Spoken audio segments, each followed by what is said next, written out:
안녕하십니까, 박유영 기자입니다. 자동차나 스마트폰이 외국에서 사는 게 더 싸다, 이런 보도를 한 번쯤 접해보셨을 텐데요. 그럴 때마다 소비자들은 대기업이 국내 소비자를 봉우를 한다, 이런 비판을 하시곤 합니다.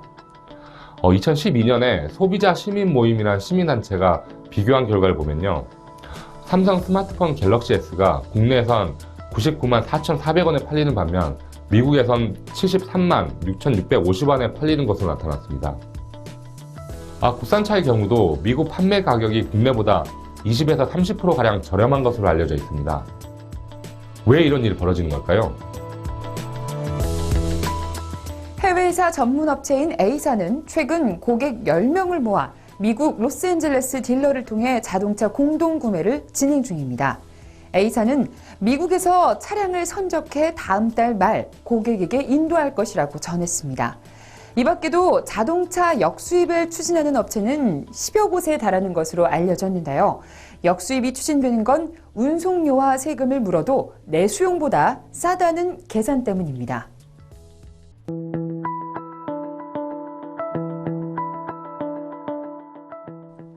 가격을 결정할 수 있는 공급자라면 소비자마다 각자 다른 가격에 제품을 파는 게 가장 유리합니다. 예를 들어서 무척 목이 마른 사람에게는 그렇지 않은 사람과 비교해서 더 높은 가격에 생수를 파는 식입니다. 지금 당장 물을 마셔야 하는 사람이 그렇지 않은 사람보다 생수 가치를 더 높게 평가하기 때문이죠. 이처럼 소비자가 처한 상황에 따라서 서로 다른 가격의 물건을 팔 수 있는 상황을 경작은 1급 가격 차별이라고 합니다. 그러나 공급자가 이 같은 차이를 판별하기는 쉽지 않습니다. 편의점 직원이 손님 얼굴만 보고 얼마나 목이 마른지 판단하기 어려울 뿐더러 이 정도 가격 차별을 하기 위해서는 아주 막대한 독점적 지위와 완전한 정보가 있어야 하는데 현실에선 불가능한 일입니다. 그렇다고 기업들이 손을 놓고 있지는 않습니다. 기업들은 소비자 상황을 알기 위해서 치밀한 노력을 기울입니다. 가장 대표적인 방식이 쿠폰입니다. 기업들은 다양한 할인 쿠폰을 발행하고 있는데요. 기업은 이 쿠폰을 통해서 가격에 민감한 사람과 민감하지 않은 사람을 구분할 수 있습니다. 기차는 무릅쓰고 쿠폰을 사용할 정도의 사람이라면 가격에 무척 민감한 사람이죠. 이런 사람들은 품질보다 가격을 중요시해서 더 싼 값의 물건이 있다면 바로 그쪽으로 손을 뻗치는 부류의 소비자입니다. 이런 분들에게는 쿠폰을 통해 보다 낮은 가격을 제시함으로써 소비자를 끌어올 수 있습니다. 가만히 있었다면 다른 제품을 더 싼 다른 제품을 소비했을 사람들을 쿠폰이란 미끼를 통해서 자신의 소비자로 만드는 거죠. 이 같은 사람들에게는 약간 싼 가격을 받더라도 생산자 입장에서 이익이 됩니다. 반면 쿠폰을 잘 사용하지 않는 가격에 덜 민감한 사람에게는 실질적으로 높은 가격의 물건을 팔게 되는 겁니다. 즉 가격에 민감한 사람에게는 낮은 가격을, 덜 민감한 사람에게는 높은 가격을 받는 가격 차별을 하는 겁니다. 이때 소비자들은 결과적으로 쿠폰을 사용하느냐 안 하느냐를 놓고 자신만 알고 있는 소비 성향 정보를 기업들에 알리게 되고 기업은 이 정보를 토대로 가격 차별을 시행하게 됩니다. 이처럼 같은 시장에서 소비자 군별로 다른 가격을 매기는 경우를 2급 가격 차별이라고 합니다. 아까 말씀드린 1급보다는 차별 강도가 낮아서 2급이란 이름이 붙습니다. 2급 차별을 위한 소비자 유형 구분에는 말씀드린 쿠폰 외에 판매 경로, 세일, 이용 시간대, 멤버십 카드 이런 것도 널리 쓰입니다. 세일 기간이나 떨이 상품이 판매되는 늦은 시간대에 주로 쇼핑을 하거나 멤버십 카드를 반드시 지참하는 사람들은 가격에 민감한 사람이라고 할 수 있습니다. 또 인터넷을 통해서 가격을 꼼꼼히 비교한 후에 구입하는 분들도 같은 경우입니다. 이 같은 사람들에게는 기업은 다소간의 가격 할인을 해주는 가격 차별을 하게 됩니다.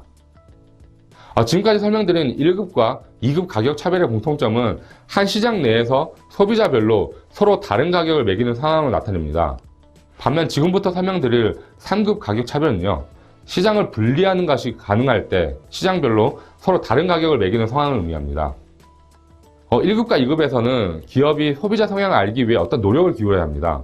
하지만 3급에서는 아주 선천적으로 시장이 분류되어 있어서 기업이 알아내려는 노력을 기울일 필요가 없습니다.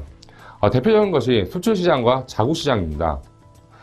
자동차 업체들 간의 경쟁이 무척 심해서 높은 가격을 받기 어려운 미국에서는 낮은 값을 받고 상대적으로 독점적 지위를 갖는 국내 시장에서는 높은 값을 받는 게 그 예입니다. 이때는 시장이 완전히 분리되어 있어서 상황별로 서로 다른 가격을 매기는 겁니다. 이 같은 가격 차별이 유지되기 위해서는 한 가지 조건이 필요합니다. 시장 사이의 벽이 공고해야 한다는 거죠. 이를테면 수출 시장에서 물건을 사와서 자국 시장에서 판매하는 일이 불가능해야 합니다. 이것이 가능해지면 가격 차별은 그 의미를 잃게 되고 결국에는 서로 같은 값의 물건을 팔아야 합니다.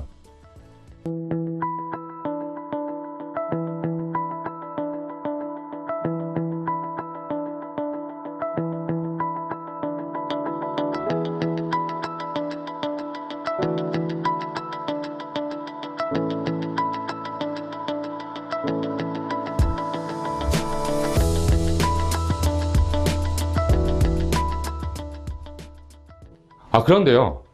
우리나라가 수출한 제품이 자국 내에서 싸게 팔린다고 해서 해당 나라들이 무조건 반기지는 않는다고 합니다.